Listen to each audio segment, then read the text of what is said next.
नमस्कार। नेपाल टेलिभिजन हेरेर बसिरहनुभएका सम्पूर्ण आदरणीय दर्शक महानुभावहरूमा काठमाडौँ महानगरपालिकाको दैनिक टेलिभिजन कार्यक्रम हाम्रो काठमाडौँको आजको श्रृङ्खलामा यहाँहरूलाई स्वागत छ। दर्शकबिन, कार्यक्रममा हामी काठमाडौँ महानगरपालिका क्षेत्रभित्रका विभिन्न गतिविधि एवं जनचासोका विषयहरू प्रस्तुत गर्ने गर्दछौँ अनि त्यससँग सम्बन्धित व्यक्तित्वसँग पनि कुराकानी गर्दै आएका छौँ। आजको कार्यक्रममा भने हामी बालबालिकासँग सन्दर्भित रहेर कुराकानी गर्नेछौँ। अहिले चिसो मौसम छ, त्यसमाथि ओमिक्रोनको चर्चा पनि भइरहेको छ। कोभिडले बालबालिकाको क्षेत्रमा धेरै प्रभाव पनि पारेको छ। सरकारी तथ्याङ्क हेर्ने भने धेरै बालबालिका टुहुरा भएका छन् र संरक्षण गर्ने समस्या हो कि भन्ने कता कता आशंका पनि पैदा भइरहेको छ।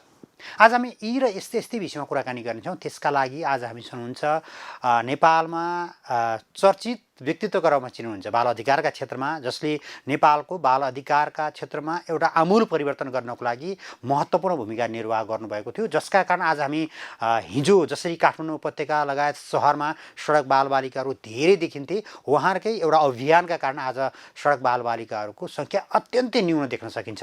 एउटा परिवर्तनको सङ्केत, जसरी 3 दशकभन्दा अगाडिको अभियान आज सफल भएको छ।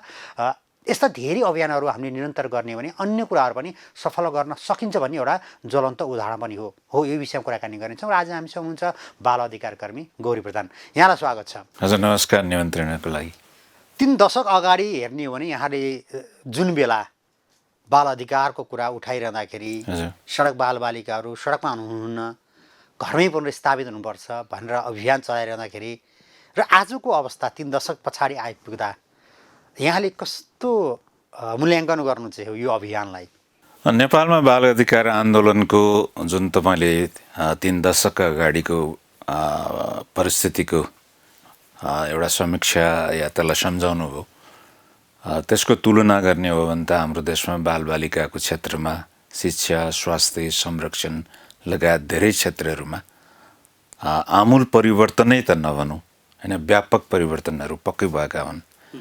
तपाईँ बाल श्रमको क्षेत्रमा, सडक बालबालिकाको क्षेत्रमा, तपाईँले हरेक क्षेत्रमा बालबालिकाहरू उसका बालापनबाट वर्जित भएर होइन शोषण उत्पीडनमा बाँच्नुपर्ने जुन अवस्था थियो, कम्तीमा अहिले घर परिवार समाजसँग बाँचेर र मान्छेहरूले पनि उनीहरू अलि असुरक्षा र संरक्षणविहीन भएको अवस्थामा प्रश्न गर्ने ठाउँ भयो, यो बच्चाले किन यस्तो गरेको भनेर होइन। त्यो परिस्थिति निर्माण हुनु भविष्यको निम्ति राम्रो सङ्केत हो। यो एउटा अभियान एउटा बालबालिका क्षेत्रको एउटा निरन्तर अभियान हो र केही दिन अगाडि मात्र बाल अधिकार क्षेत्रमा काम गर्ने सङ्घ संस्थाहरूको सञ्जालहरूको एउटा बैठक थियो। उहाँहरूले राष्ट्रिय बाल अधिकार आन्दोलनको समीक्षा पनि गर्दै हुनुहुन्छ र त्यो क्षेत्रमा अहिले तेस्रो पुस्ताको नेतृत्व राष्ट्रिय नेतृत्वमा आइसकेको छ। मलाई पहिलो पुस्ता मान्नुहुन्छ भने होइन, म पछाडि साथीहरूले जनै 10-15 वर्ष चलाउनु भयो, 20 वर्ष चलाउनु भयो। त्यस पछाडि अहिले तेस्रो पुस्तामा हुनुहुन्छ, चौथो पुस्तामा किशोर किशोरीहरूको सञ्जालहरू निर्माण भएको छ, 5औँ पुस्तामा विद्यालयहरूमा छन् र त्यो 23,000को सङ्ख्यामा छ बाल क्लबहरू। यो पनि एउटा अनि यसले बालबालिकाको क्षेत्रमा मात्र होइन, आम एउटा लोकतान्त्रिक अभ्यासमा नै उहाँहरू नै भोलि माथि पुग्नुहुन्छ होइन, नेतृत्वमा पुग्नुहुन्छ, अध्ययन गर्नुहुन्छ र त्यस पछाडि यो सहभागिताको जुन संस्कार छ, लोकतान्त्रिक संस्कार हो, त्यसमा उहाँहरूले योगदान गर्नुहुन्छ। त्यहाँ उहाँहरूले प्रजातान्त्रिक अभ्यासको बारेमा सिक्नु भएको छ, मानव अधिकारको बारेमा सिक्नु भएको छ, लैङ्गिक समानता र समावेशीकरणको बारेमा सिक्नु भएको छ, वातावरणको बारेमा सिक्नु भएको छ र हामीले आशा गर्ने उहाँहरूबाट नै हो नि। अब त्यो कुराले अहिलेको जुन एउटा हामी विकासका अवरोध भनौँ, नेपालको जुन एउटा अहिलेको परिस्थिति छ, त्यसलाई अबको केही दशकमा धेरै परिवर्तन हुने अवस्था प्रजातान्त्रिक अभ्यासका कुराकानीमा जान सक्नुहुन्छ। देशलाई एउटा बेग्लै परिवर्तन गर्न सङ्केत पनि देखियो हो। म आशावादी छु त्यो कुराहरूमा, किनभने अबको विकासका मोडेलहरू नै फरक छन्। हामीले देखेको 20 वर्ष अगाडि 50 वर्ष अगाडि जुन किसिमका विकासका मोडेलहरू सुरु गरेका थियौँ र अहिलेका विकास भन्न साथै त्यो जनकेन्द्रित हुन जरुरी छ होइन, पिपुल भन्छ नि होइन, त्यस्तै गरी त्यो तपाईको है प्रकृतिसँग गाँसेको हुनु पर्यो र त्यो चाहिँ समृद्धिमा योगदान गरेको प्रगतिमुखी र शान्ति निर्माण गर्न खोजेको जस्तो 5 P's एप्रोच भनेर भन्छ people planet progress prosperity peace भनेर भन्छ त्यस्तो कुराहरू हाम्रो भाइ बहिनीहरूले सानैदेखि सिक्दै आउनु भएको छ हैन हामीलाई जुन संस्कार हाम्रा बाबा मामा आमाहरूले दिनुभयो त्यो कुरा नै हामीले लागू गर्यौं नि अब हामीले जुन संस्कार दिएका छौं त्यो कुराहरू जुन शिक्षा दिएका छौं जुन अभ्यास हामीले व्यक्त गरेका छौं त्यो कुराहरूलाई उहाँहरूले टिप्नुहुन्छ र त्यही अनुसारको निर्माण गर्नुहुन्छ भने हाम्रो अबको जनशक्तिहरू अन्तर्राष्ट्रिय क्षमतामा उहाँहरू विकास हुनुहुन्छ र हामी हरेक कुरामा हिजोका दिनहरूमा बाहिरबाट विशेषज्ञहरू माग्नुपर्ने बाहिरबाट परामर्शदात्रीहरू माग्नुपर्ने जुन अवस्थाहरू हुन्छ अबको 10-15 अहिले नै हामीसँग विकास भइसकेको छ हामी नै अहिले अन्तर्राष्ट्रिय परामर्श गर्न सक्ने अवस्थामा कतिपय साथीहरू हुनुहुन्छ अन्तर्राष्ट्रिय देश विदेशमा पुग्नु भएको छ अबको पुस्ताले चाहिँ त्यो कार्यभार बोक्नुहुन्छ र हाम्रो देशलाई अब हाम्रो अप्ठ्याराहरू अनेकन छन् जोखिमहरू अनेकन छन् निराशाका कुराहरू पनि छन् तर आशा गर्ने ठाउँ चाहिँ बालबालिका नै हो उनीहरूमाथि राम्रो जबरजस्त खालको लगानी हुन जरुरी छ अब यहाँहरूले 3 दशक अगाडि हामीले सुरुवातमै कुराकानी गरिसकेका छौँ काठमाडौँमा हेर्ने भने 3 दशक अगाडि बालबालिकाको सङ्ख्या सडकमा धेरै देखिन्छ हो यहाँहरूको यो आन्दोलनले एउटा सफलता पनि हासिल गरेको छ यद्यपि पछिल्लो समय काठमाडौँ महानगरपालिकाले बालबालिका मात्रै होइन कोही पनि सडक सहभागपेक्षी चाहिँ नहुन् कोही पनि सडकमा बस्नुपर्ने अवस्था नआओस् भन्ने एउटा अभियानै लिएर गइरहेको छ यसलाई चाहिँ कसरी जोड्नुहुन्छ यहाँले हैन अब त्यो परिस्थिति दृष्टिकोणहरू नै परिवर्तन हुँदै आयो हिजोको दिनमा हामीले जुन बेला आवाज उठायौं अब गरिब भइसके पछाडि आमा बाबु नभए पछाडि त्यो कहाँ जान्छ त सडकमै बस्छ नि अब यस्तो कुराहरू पनि गरेर साध्य हुन्छ भनेर प्रतिवादहरू हुन्थ्यो तर अहिले हाम्रो संघीय सरकार प्रदेश सरकार स्थानीय सरकार आफैले हैन बालबालिका मात्र होइन सडकमा कुनै पनि सडक मानव नहोस् हैन सडकमा आधारित भएर बाँच्न नपरोस् मागेर बाँच्न नपरोस् भन्ने दृष्टिकोणहरू जुन अगाडि ल्याएको छ त्यसले गर्दाखेरि मलाई लाग्छ नागरिक समाज र सरकारले देखेका जुन दृष्टिकोणहरू हुन् हैन त्यो विकासका दृष्टिकोणहरूमा सामिप्यता आएको छ र एक अर्कालाई पूरकको भूमिकाको रूपमा सहयोग गरेर हामी अगाडि बढ्न सक्दछौँ र यो सकारात्मक कुराहरू हो यो अलि पछिल्लो समय हेर्ने हो भने अब मौसम पनि चिसो छ यो अवस्थामा काठमाडौँका हिजोको अवस्थाभन्दा अलि धेरै कमी भइसकेको छ यद्यपि बालबालिकाहरू सडकमा थोरै देख्न सकिन्छ उपत्यका बाहिर हेर्ने भने केही मात्रामा अझै पनि सडकमा बालबालिका छन् ती बालबालिकाहरूलाई यो चिसोले कतिको असर पारेको छ भन्ने विषयमा चर्चा बहस हुन सकेन भन्ने कुरा पनि आइरहेको छ अनि अधिकार कर्मीहरू पनि विगतमा जसरी सक्रिय हुनुहुन्थ्यो अहिले चाहिँ कता निष्क्रिय भएको हो कि भन्ने आशंका पनि कतै कतै सुनिन्छ त्यस्तो नहोला समस्या चाहिँ हो हैन समस्याको जुन किसिमको डिग्री छ त्यो पनि धेरै कम भएको छ अहिले तत्कालै काठमाडौँमा भन्ने हो भने 10औँवटा त्यस्तो स्याहार केन्द्रहरू संरक्षण केन्द्रहरू छन् र अहिले त जिल्लामा पनि छ र हाम्रो स्थानीय तहका सरकारहरूले पनि त्यसमा सम्बोधन गर्न थालेका छन् अब त्यसमा केही कमी कमजोरीहरू भएका हुन्छन् तर त्यो देखिएको अवस्थामा तुरुन्तै सम्बोधन गर्न सक्ने त्यो संघीय सरकारको सहयोगबाट प्रादेशिक स्थानीय र लगायत नागरिक समाजमा निर्माण भएका पनि थुप्रै सङ्घ संस्थाहरू छन् उहाँहरूका स्याहार केन्द्रहरू छन् र भनौँ न अहिले काठमाडौँमा नेपालको कुनै पनि ठाउँमा हिजोको जस्तो भनौँ न लुगा छैन जिउमा हैन एकदमै अहिले त भनौँ न मान्छे हेर्दाखेरि हामी एक खालको सम्पन्नै परिस्थितिमा गइरहेको हो कि भन्ने राम्रो लुगा लाछ राम्रो हिँडे सब जो सडकमै बेच्नेहरूको पनि राम्रै परिस्थिति देखिन्छ हाम्रो अहिलेको पीडा चाहिँ के हो भने नेपाल अहिलेको अवस्थामा इतिहासमै एक चरणमा भन्ने हो भने असाध्यै धनी भएको अवस्था हो यो धनी बन्दै गएको अवस्था हो तर अप्ठ्यारो चाहिँ कहाँ हो भने धनी र गरिबको जुन खाल्डो छ त्यो इतिहासमै सबभन्दा फराकिलो हुँदै गएको अवस्था पनि हो कारण कसरी भने देशमा 1 मिनेटमा तपाईको 10,000 कमाउने मान्छे पनि छ नेपालमा 1 मिनेटमा तिनीहरूको आम्दानी हेर्ने हो भने बुझ्नु भएन अब भनौँ न 1 सेकेन्डमा 500-600 रुपियाँ उसको हिसाब गर्दाखेरि कमाइ हुँदो रहेछ। एक दिनमा 500-600 रुपियाँ नकमाउने मान्छे पनि धेरै छन् नि। अब एक दिनमा 5 लाख कमाउने मान्छे छ, एक दिनमा 1000 कमाउने मान्छे छ भने उनीहरू दुवैको 10% बढ्यो भने कति हुन्छ आम्दानी? 5 लाख कमाउनेको 50,000 भयो, 1000 कमाउनेको 100 रुपियाँ भयो। त्यसरी बढ्दै गएपछि खाल्डो त बढ्ने भइहाल्यो नि। बढ्नु चाहिँ दुइटैको बढेको छ। यो हाम्रो मात्र तथ्याङ्क होइन। यो सिङ्गो संसारमा सिङ्गो संसार अहिले धनी भएको बेला हो, तर गरिब र धनीको फासला चाहिँ सबभन्दा बेसी छ।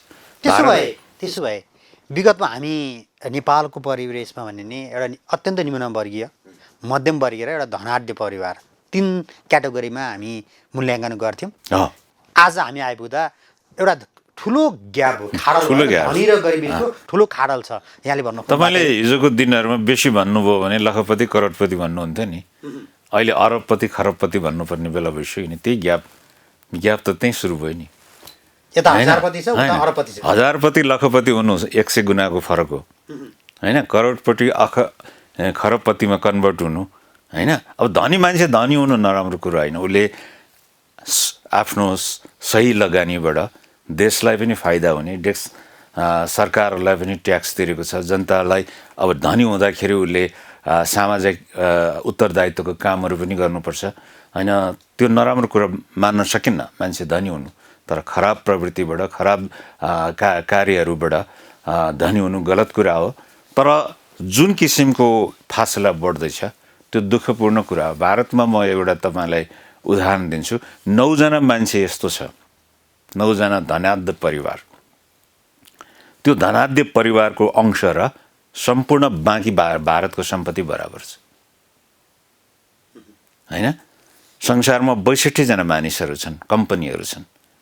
त्यो 62 वटा कम्पनी र बाँकी सिङ्गो संसारको धन बराबर छ। कम्तीमा त्यो अवस्था हाम्रो देशमा छैन, तर यो बढ्दै गयो भने त्यो अवस्था आउन सक्ने सङ्केत हामी कहाँ छ। नेपाल सरकारकै तथ्याङ्क अनुसार अब हामी अल्प विकसितबाट मध्य आयमा प्रवेश गर्छौँ। मध्य आयबाट भनौँ न पूर्ण एउटा निम्न मध्य आयबाट मध्य आयबाट धनी आयमा पुग्छौँ। 2030 साल पछाडि हामी धनी देशमा पुग्दछौँ भन्ने सरकारको परिकल्पना छ। अब 10 वर्ष त धेरै होइन होइन। तर मलाई डर कहाँ छ भने त्यो अघिको दिनको 1 लाख कमाउने र दिनको 100 रुपियाँ या 1000 कमाउनेको प्रतिशत चाहिँ 10%ले बढ्छ र फासला यति धेरै फराकिलो हुँदैन। गरिब पनि धनी हुन्छ अलिअलि, त्यो अलिअलि हो। त्यो एउटा अङ्कगणितीय स्वरूपहरूमा एउटा ज्यामितीय स्वरूप बन्छ। हामीले स्कुलमा पढ्थ्यौँ नि होइन। अङ्कगणित भनेको 1 बाट 1.25, 1.5, पौने 2, 2 मा जान्छ भने यताबाट 2 बाट 4, 4 बाट 8, 8 बाट 16, 16 बाट 32 जान्छ। त्यो फासला जति बढ्यो त्यसले त गरिब र धनीको बिचको जुन एउटा खाडल छ त्यसले बढाउँछ र त्यसले अर्को खालको द्वन्द्व निम्त्याउन सक्दछ भन्ने कुरा अहिलेदेखि सोच्नु पर्दछ। तर नेपाल अहिले चाहिँ यो जनसाङ्ख्यिक डिभिडेन्ड भन्छ त्यो हिसाबबाट असाध्यै स्वर्ण युगमा छ अहिले। त्यो स्वर्ण युग भनेको कस्तो भने 18 देखि 35 वर्षको मान्छे जुन सङ्ख्यामा बेसी छ त्यो भनेको श्रमशील, उत्पादनशील, कार्यशील जनशक्ति हो। त्यो सधैँभरि हुँदैन, त्यो सधैँभरि हुँदैन। अब त्यो यो बेला नै के त्यो ढुङ्गा फोड्ने बेला, मौकामा फोड्ने बेला भन्ने हो यो। अब भोलि चाहिँ के हुन्छ भने बच्चाको जनसङ्ख्या कम हुन्छ, ज्येष्ठ नागरिकहरूको जनसङ्ख्या बेसी हुन्छ। अहिले ठ्याक्कै जापानले त्यो भोगिराखेको छ। अहिले 2050 अर्थात् 30 वर्ष पछाडि हामी जापानको ट्रेनमा जाँदैछौँ। तथ्याङ्क देखाइसक्यो। अत्यधिक वृद्धि छ। अब यसपालिको तथ्याङ्क तपाईँ हेर्नुहोस्, अहिले हामीसँग 41% हाराहारीमा 16 वर्ष मुनिका बालबालिका छन्। यो 2011 को तथ्याङ्क हो, 2068 को। यसपालि तथ्याङ्क आउँदैछ, त्यो मलाई लाग्छ त्यो 35 भन्दा माथि होइन। अब 36-37 को हाराहारीमा कति पुग्दछ त्यो त्यसको अर्थ के हो? तर उता ज्येष्ठ नागरिकको सङ्ख्या बढ्दै जान्छ। त्यो भनेको के हो भने भोलि श्रमशील, उद्यमशील, उत्पादनशील जनसङ्ख्या चाहिँ घट्ने भयो। उता अब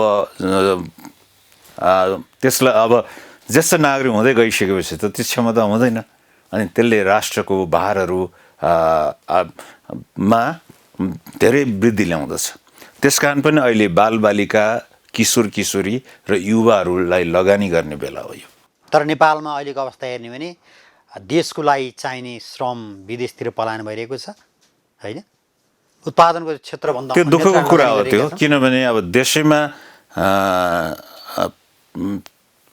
काम छ, त्यो व्यवस्था गर्ने हो भने। मैले यो 2-4 दिनमा 2-4वटा कुराहरू पढेँ। एकजना बहिनीले सडकमा चिया बेचेर हिँडेको देखेँ र उहाँले भन्नुभयो म 1 लाख रुपियाँ जोगाउँछु 1 महिनामा भन्नुहुन्छ। महिनामा 1 लाख रुपियाँ चिया बेचेर जोगाउँछन् होइन। तर हामी भने 24, 25, 30, 50 हजार कमाउन विदेशमा गइराखेका छौँ। र तर त्यो पैसा चाहिँ दक्ष जनशक्ति भएको भए हामीले, हाम्रो युवाहरूले धेरै कमाउ गर्न सक्दथ्यो र नेपालमा पठाउन सक्दथ्यो त्यो। र नेपालको त्यो आय एउटा महत्त्वपूर्ण हो, तर त्यसको लगानीहरू चाहिँ अनुत्पादक क्षेत्रमा गइराखेको छ। हाम्रा भावी पुस्ता, अहिलेका बालबालिका, यहाँले भनेकै तथ्याङ्कलाई हेर्ने हो भने ती पुस्तालाई चाहिँ अब हामी यो क्षेत्रमा लगाउन सक्नुपर्छ, राज्यले त्यो नीति निर्माण गऱ्यो भने पक्कै पनि हामी हाम्रा जुन सङ्केतहरू छन् होइन, त्यो सङ्केतलाई अलिकति राम्रो वेमा जान सक्छ। मेरो अनुरोध चाहिँ सरकारले कम्तीमा पनि अदक्ष जनशक्तिलाई दक्षमा बनाइदिनु पर्यो, या अर्धदक्ष भन्छ, अनस्किललाई सेमी स्किल र स्किल बनाउनु पर्यो। त्यो भए पछाडि अब हामीले बाहिर पठाउँदैछौँ, तर हाम्रो लागि चाहिने जनशक्ति चाहिँ जम्मै दक्षिणबाट लिँदैछौँ। र यहाँलाई थाहा छ कि छैन, जति पैसा हामीले विदेशबाट रेमिट्यान्सको रूपमा नेपाल ल्याउँदछौँ, त्यो पैसा जसै हामी भारतमा दिँदैछौँ। र भारतको 10वटा देशहरूमा सबभन्दा बेसी रेमिट्यान्स दिने देशहरूमा नेपाल 8औँ पङ्क्तिमा पर्दछ। एउटा यत्रो सानो देशले त्यत्रो विशाल देशको 8औँ रेमिट्यान्स दिने देश भनेको असाध्य गम्भीर कुरा हो। तपाईँ जति कमाउनुहोस् न होइन, त्यो कमाएको अन्तै जान्छ भने त्यो यहाँ कसरी ठिग्राउने, यहाँ कसरी जोगाउने, यहाँ कसरी सञ्चित गर्ने सोच राज्यको भएन। त्यो चाहिँ मलाई लाग्छ विकासको मोडेलमा रहेका केही कमी कमजोरीहरू हो जस्तो मलाई लाग्दछ। अब हामी बालबालिकै कुराकानी गरौँ। देश समृद्ध बनाउने अभियानमा यहाँले 3 दशक अगाडिदेखि सुरुवात गर्नुभएको त्यो आन्दोलन आज एउटा सफलताको श्रेणीमा पुगिरहेको छ। यो बिचमा फेरि अहिले हामी कोभिडको महामारी, त्यसपछि अहिले ओमिक्रोनको कुराकानी गरेका छौँ। सरकारी तथ्याङ्क अनुसार हेर्ने भने यो कोभिडका कारण धेरै बालबालिकाहरू टुहुरा भए, संरक्षणको अभाव हुन सक्ने अवस्था हो कि भन्ने एउटा आशंका पनि पैदा भइरहेको छ।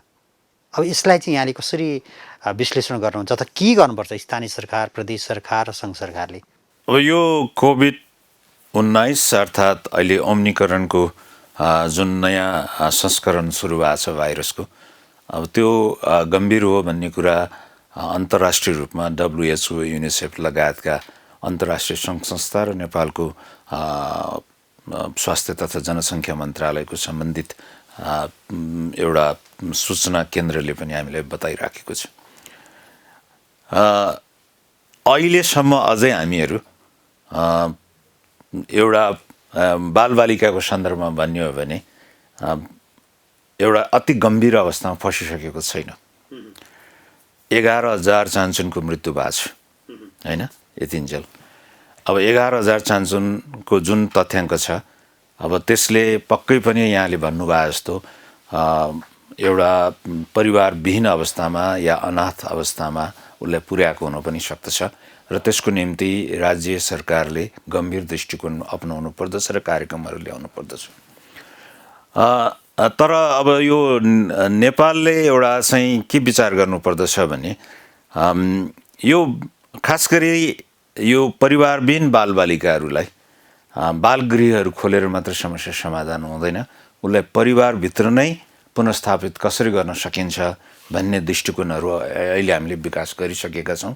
त्यो सोचमा सरकार पनि सकारात्मक रहिराखेको अवस्था छ र मलाई लाग्दछ यो कोभिड एउटा एक खालको खास परिस्थितिमा सृजना भएको कुरा हो, तर बालबालिकाहरूको सन्दर्भमा हाम्रो एउटा परम्परागतै समस्या छ हैन। जस्तो रुगा खोकी झाडा पखाला तपाईँको यो मिजल्स भन्छ हैन, दादुरा जस्तो कुराहरू, त्यस्तै गरी यो कुपोषणका विषयवस्तुहरू अति गम्भीर समस्याहरू हुन्। यो विगत 30 वर्षमा कहाँ रहेको हाम्रो तथ्याङ्क हैन, 1 लाखमा 200 जति बालबालिकाहरूको मृत्यु हुने जुन परिस्थिति थियो त्यसबाट त हामीले धेरै कम ल्याइसक्यौँ। मातृ मृत्युको दर पनि असाध्यै कम भइसकेको छ। त्यो देशभित्र चाहिँ राम्रो छ हाम्रो, तर त्यसलाई तुलना गर्ने हो भने हामी अझै पनि गम्भीर अवस्थामा छौँ हैन। जस्तो बाल विवाहको कुरा, हिजोका दिनहरूमा चाहिँ हरेक 100वटा विवाहमा 34वटा विवाह चाहिँ 16 वर्ष मुनिको हुन्थ्यो र अहिले हामीले स्वाटै कमी गरेर आएछौँ। त्यो कमी गर्दा गर्दै पनि संसारको 10वटा देशमा अझै पनि बाल विवाहमा हामी पर्दछौँ भने हाम्रोभन्दा अर्काको विकास अझै राम्रो रहेछ भन्ने पनि त्यसले सङ्केत गर्दछ। तर हामी यो अबको 10 वर्षमा व्यापक प्रगति गर्दैछौँ। यो व्यापकै यो अबको सन् 2030कोमा आउने तथ्याङ्कहरूको प्रोजेक्सनहरू तपाईँहरू हेर्न सक्नुहुन्छ। तर त्यसको निम्ति चाहिँ एउटा राजनीतिक स्थिरताका कुराहरू हैन, जुन उपलब्धिहरू हामीले प्राप्त गरेका छौँ सङ्घीय लोकतान्त्रिक गणतन्त्र, त्यसको स्थायित्वमा भर पर्दछ हैन, गतिशीलतामा भर पर्दछ। हामीले यो उपलब्धिहरू के को बावजुद प्राप्त गऱ्यौँ। आजको जुन 30 वर्ष हामीले रेफरेन्स लिएका छौँ, यो 10 वर्षसम्मको सशस्त्र द्वन्द्व पछाडि, अर्को 10 वर्षको गम्भीर प्रकृतिको सङ्क्रमणकालीन अवस्था पछाडि, 2072 सालको गम्भीर अति महाको भूकम्प पछाडि, त्यसको लगत्तै हैन हामीले भोगेको नाकाबन्दी पछाडि, अहिले कोभिडको पछाडि हैन, यत्रो अति गम्भीर प्रकृतिको त्यो प्राकृतिक प्रकोप, त्यो मानवीय सशस्त्र द्वन्द्व, अब मानवीय सङ्कट निर्वाह गर्ने कुरा हो। त्यस्तै गरी यो अहिलेको कोभिडको कुरा, नाकाबन्दीको कुरा, त्यो कुरा थेक्दै हामी अगाडि बढ्नु भनेको चाहिँ देशको त्यो क्षमता विकास हुनु पनि हो। यस्तै कुराहरू भविष्यमा दोहोरिन्छ भने अब हामीसँग धेरै पूर्वाधारहरू निर्माण भइसकेको छ, हामी सक्षम हुँदै जान्छ। अब नेपाललाई हेर्ने भने विभिन्न खालका विपदमा पटक पटक पर्दै आइरहेको छ, फस्दै आइरहेको छ। यो अवस्थालाई चित्रण गर्ने हो भने त्यो विपदको बेलामा, त्यो सङ्कटका बेलामा बालबालिकाहरूको सुरक्षाको प्राथमिकतामा सरकारले त्यति ध्यान दिन सकेको छैन, बालबालिकाहरू चाहिँ प्राथमिकतामा परेनन् भन्ने पनि बेला बेलामा गुनासो आउँछ। सरकारको ठ्याक्कै प्राथमिकता नपरेको हो अथवा के हो?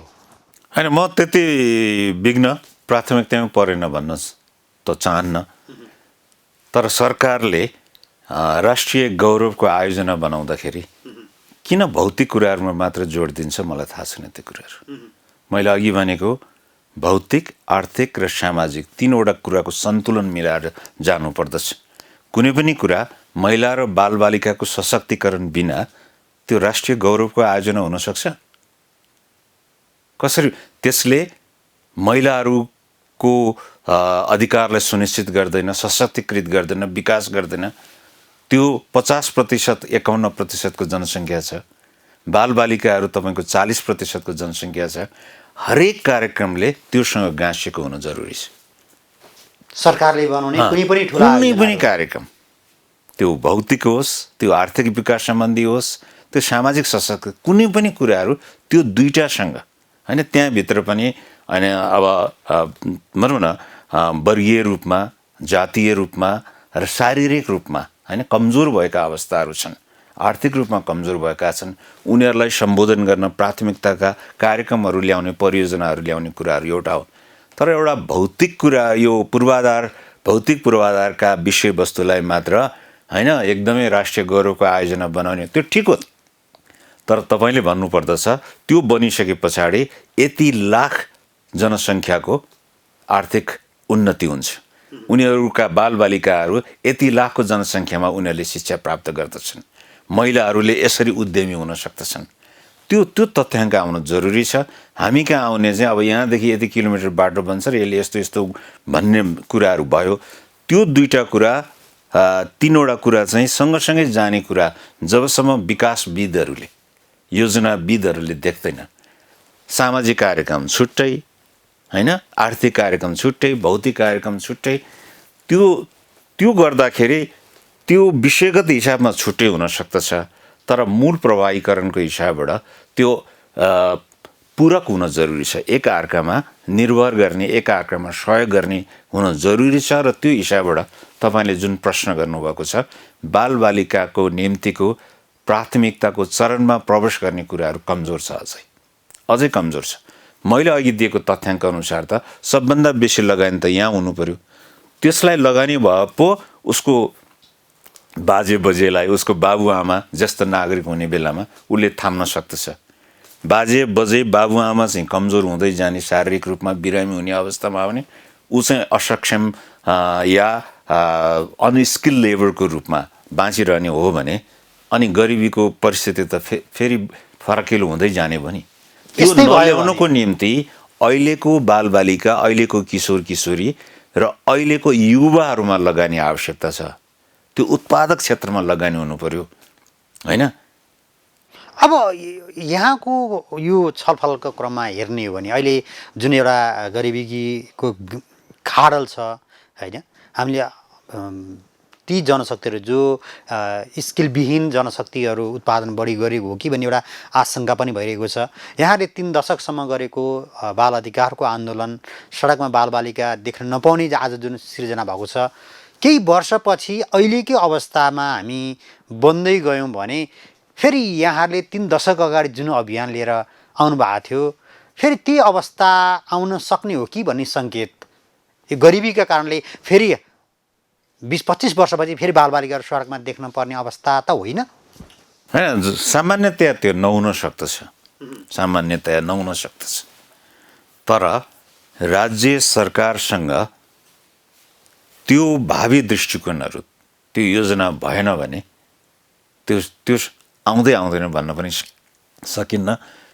आज हामीले आफ्नो आर्थिक परिस्थिति, राज्यको आर्थिक सशक्तिकरण बढाउँदै जाउँला, होइन, तर त्यो गरिब र धनीको फासलालाई तपाईँ कम गर्दै जानु भएन भने यस्तो एउटा अर्को धक्का, होइन, त्यो चाहिँ अङ्ग्रेजीमा भन्छ एउटा नेचुरल सक हुनसक्छ, इकोनोमिक सक हुनसक्छ, होइन, त्यो कुनै पनि किसिमको पोलिटिकल सक हुनसक्छ, राजनीतिक रूपमा पनि फेरि, होइन, अनेकन कुरा हामीले भोगिसक्यौँ विगतमा। यस्तो खालको धक्काहरू पर्यो भने यो देशलाई उठ्न गाह्रो हुन्छ। त्यसैले हाम्रो अनुभवले के भन्छ भने हामीले यो विभिन्न धक्काहरू खाइसक्यौँ, हामीलाई उठ्न गाह्रो भयो। अब फेरि यो धक्का आयो भने, होइन, हामीले त्यसको तयारी गर्नु। योभन्दा ठुलो भूकम्प त जापानमा आउँछ नि, आइराखेकै छ। हामीले किन ऊ छिटो उठ्न सक्छ? हामी कहाँ उसँग सँगसँगै आएको होइन? 2015मा 2072 सालको भूकम्पमा 1 महिनाको फरकमा त्यत्रै ठुलो भूकम्प ऊ 2 महिनामा उठ्यो, 6 महिनामा उठ्यो। हामी अहिलेसम्म उठ्न सकेको छैन। त्यो भनेको चाहिँ राष्ट्रिय तयारी, राष्ट्रिय मजबुत, राष्ट्रिय संस्थागत विकासहरू त्यो हुनसक्छ। र त्यो धक्का त कुनै पनि बेला आउन सक्छ नि हाम्रोमा। आज हामीले सपना देख्दैछौँ सन् 2030 पछाडि हामी मध्य आय भएको देशमा पुग्दछौँ भनेर। त्यसको लागि पूर्व तयारी, होइन, यसको बिचमा अर्को धक्का आइदियो भने के गरौँ?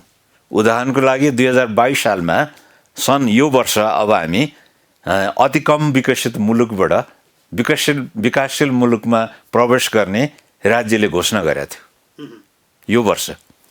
अब हामीले 2026मा सार्यौँ, 4 वर्ष अझै पर गयो, होइन। यो भनेको के हो भने राज्य त्यो अवस्थामा बलियो रहन्छ, होइन। राज्यको जुन आर्थिक वितरण प्रणालीहरू हो त्यो अझै सबल छैन, कमजोर रहेछ त्यो, होइन। हामी समाजवादी दृष्टिकोणहरू, समाजवादी सोचको कुराहरू गरिरहेछौँ, व्यवहारमा त्यो छैन। त्यो वितरण प्रणाली एकदमै न्यायपूर्ण छैन। त्यसलाई कसरी तपाईँले परिवर्तन गर्नुहुन्छ भन्ने कुरामा ध्यान दिनुहोस्। मेरो अनुरोध के हो भने यस्ता विभिन्न धक्काहरू यो देशले फेरि पनि भोग्नुपर्ने अवस्था आउँछ। हाम्रो नियन्त्रणमा रहेको त राजनीतिक कुराहरू होला होइन, अन्य कुराहरू होला, तर हाम्रो नियन्त्रण बाहिर प्राकृतिक कुराहरू छ नि। हस्, समय दिनुभयो, यहाँलाई धेरै धेरै धन्यवाद। मलाई पनि यो अवसर दिनुभयो, तपाईँसँग बहस छलफल कुराकानी नगरेको पनि धेरै भयो। आमन्त्रणाको निम्ति हार्दिक धन्यवाद दिन चाहन्छु। दर्शकवृन्द, आजको कार्यक्रममा हामीले बालबालिकासँग सन्दर्भित रहेर समृद्ध मुलुक बनाउनको लागि एकतर्फी ढङ्गले मात्रै होइन, त्यसलाई विभिन्न तरिकाले दृष्टिकोण बनाएर नीति बनाउन सक्यो भने मात्रै हामीले समृद्ध नेपाल सुखी नेपालीको जुन अवधारणा छ त्यसलाई सफल बनाउन सक्छौँ। अन्यथा हामी नीति बनाउने र नीतिलाई कार्यान्वयन नगर्ने हो भने फेरि हामी पुरानै अवस्थामा फर्कन सक्ने अवस्था पनि रहन्छ। हाम्रा देशमा प्राकृतिक जन्य धेरै विपदहरू आइरहन्छन् र भोगि पनि सकेका छौँ। हो, त्यसलाई पूर्व तयारीका रूपमा राज्यले नीति बनाउने मात्रै होइन, कार्यान्वयनसम्म पुर्याउनुपर्छ र आम नागरिकहरूलाई, युवा जनशक्तिलाई देशमै रोजगारी गर्न सक्ने अवस्थाको सक्षम जनशक्तिका रूपमा निर्माण गर्ने अभियानमा राज्य जुट्नुपर्छ, सरकार जुट्नुपर्छ। यी र यस्तै यस्तै विषयमा आजको कार्यक्रममा केही चर्चा गऱ्यौँ, केही जानकारी दिने प्रयास गऱ्यौँ। आजको कार्यक्रमको निर्धारित समय सकिएको छ। भोलि पनि नयाँ विषय र प्रसङ्ग लिएर आउने नै छौँ। तबसम्मका लागि सम्पूर्ण टिमसहित म वैकुण्ठ भण्डारी बिदा चाहन्छु। काठमाडौँ महानगरपालिकाको गतिविधि समेटेर तयार पारेको कार्यक्रम हाम्रो काठमाडौँ मात्र नेपाल टेलिभिजनमा हेर्न नबिर्सनुहोला। नमस्कार।